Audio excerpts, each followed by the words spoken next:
à la nouvelle société civile du Congo où son coordonnateur Jonas Tchombela a accordé une audience ce lundi à la délégation de quelques ambassades en République démocratique du Congo, notamment celle de la Suède.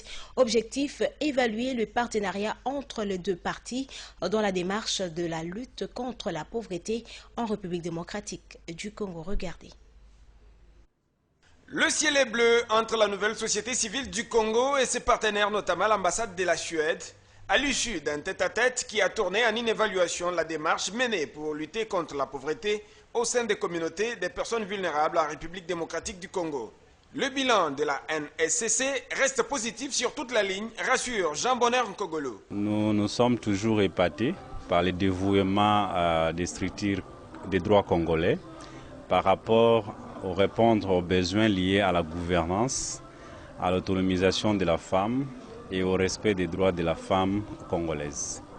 Également, la participation des jeunes dans l'environnement de la gouvernance démocratique et le respect des droits de l'homme. Nous avons trouvé une société civile toujours vive, prête à accompagner les autorités étatiques afin de répondre aux différents multiples problèmes que la société est en train de se rencontrer.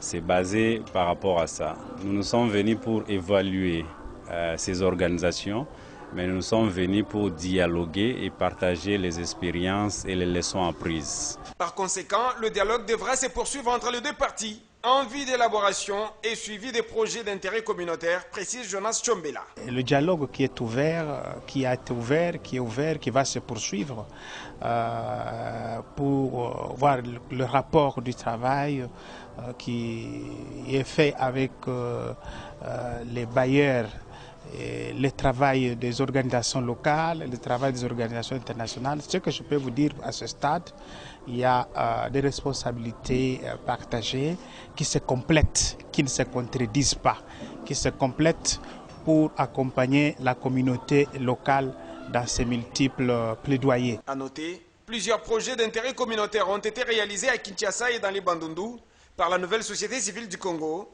grâce à l'accompagnement de l'ambassade de Suède. Dans les restes de l'actualité, les personnes